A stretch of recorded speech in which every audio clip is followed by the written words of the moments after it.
આપણે બનાવીશું એકદમ ઈઝી અને એકદમ બહાર જેવું લાગે તેવું છોલે ભટુરે. છોલે ભટુરે બનાવવા માટે આપણે પહેલા લોટ બાંધી લઈશું. ભટુરે બનાવવા માટે એના માટે આપણે 1 વાટકી મેંદો લીધેલો છે. એની અંદર આપણે અજમો નાખીશું થોડો હાથેથી મસળીને. સાથે આપણે તેલ એડ કરવાનું છે. અંદર મોણ નાખી દઈશું 1 પરી જેટલું. સ્વાદ અનુસાર આપણે મીઠું એડ કરી દઈશું. સાથે આપણે એકદમ સરસ રીતે મિક્સ કરી દઈશું આને. અને હવે આપણે લોટ બાંધી લેવાનો છે. એકદમ આપણે નરમ જ રાખવાનો છે. એકદમ નરમ આપણે લોટ બાંધી લઈશું. બહુ કાઠો નથી રાખવાનો. થોડું તેલ નાખીને સારી રીતના ફરીથી આપણે આવી રીતના મસળી લઈશું. આને આપણે સાઈડમાં મૂકી દઈશું ઢાંકીને. આ આપણે છોલે બાફીને લીધેલા છે. મેં 7 થી 8 કલાક પલાળી દીધેલા છે 1 વાટકી. અને પછી આપણે 7 સીટી મારીને બાફી લીધેલા છે. હવે આપણે આનો વઘાર કરવાનો છે. એના માટે આપણે કઢાઈમાં તેલ ગરમ થવા મૂકેલું છે.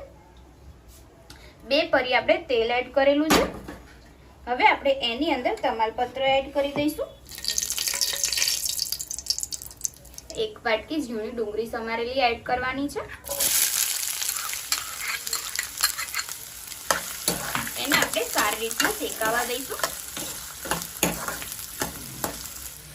2 મિનિટ માટે ડુંગળી આપણે સાંતળી લીધી છે. હવે આપણે ટામેટા એડ કરીશું 1 વાટકી જેટલા.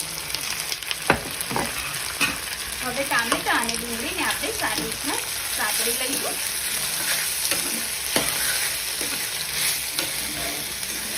ટામેટા ગળી ના જાય ત્યાં સુધી આપણે એને સાંતળવાના છે અને આ રીતના મિક્સ કરતા રહીશું. એકદમ સારી રીતના ટામેટા આપણા ગળી ગયા છે. હવે આપણે અડધી ચમચી હળદર એડ કરવાની છે. સાથે આપણે કાશ્મીરી લાલ મરચું એડ કરીશું 1 ચમચી જેટલું.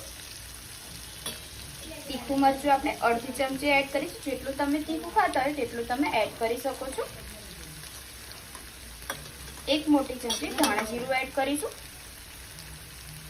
અડધી ચમચી આપણે ગરમ મસાલો એડ કરીશું. અને આપણે મસાલો અલગથી ખાંડેલો છે બાદિયા લવિંગ અને એનો એ આપણે એડ કરવાનો છે. આનાથી એકદમ સરસ ટેસ્ટ આવશે એટલા માટે. સાથે આપણે આદુ લસણની પેસ્ટ પણ એડ કરીશું 1 ચમચી જેટલી. અને સારી રીતના બધું મિક્સ કરી લઈશું.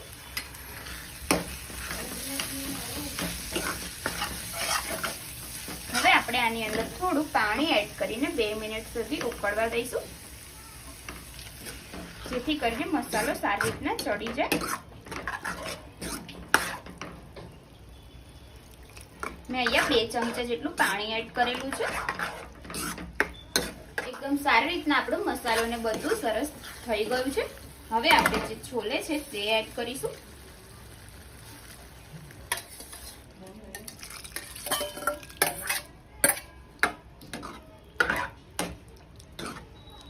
થોડા આપણે ચણાનો સહેજ આપણે ભૂટકો કરી દઈશું. અને 2 થી 3 મિનિટ માટે આપણે આને ઉકળવા દેવાનું છે. થોડું આપણે સ્વાદ અનુસાર મીઠું પણ એડ કરવાનું છે. સાથે આપણે પંજાબી છોલેનો મસાલો એડ કરી દઈશું 2 ચમચી જેટલો. આપણે આને 2 થી 3 મિનિટ માટે ઉકળવા દઈશું અને સરસ એકદમ સેટ થવા દઈશું.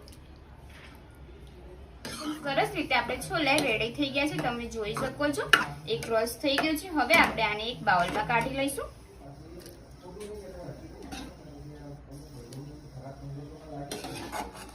આપણે જે લોટ બાંધ્યો તે સરસ તૈયાર થઈ ગયો છે. અને આવી રીતના આપણે થોડો લોટ લઈને આપણે ભટુરે બનાવી લઈશું.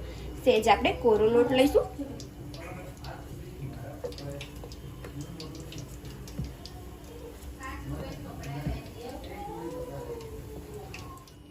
આ રીતના આપણે બનાવીને વચ્ચેથી 2 ભાગ કરી દીધા છે. હવે આપણે આને ગરમ તેલમાં એડ કરી દઈશું.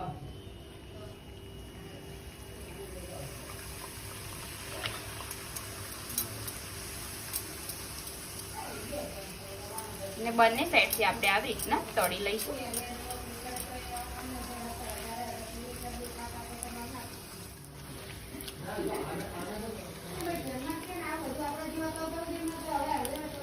હવે આપણે આને એકદમ સરસ રીતે થઈ ગયું છે ગોલ્ડન બ્રાઉન, કાઢી લઈશું એક પ્લેટમાં.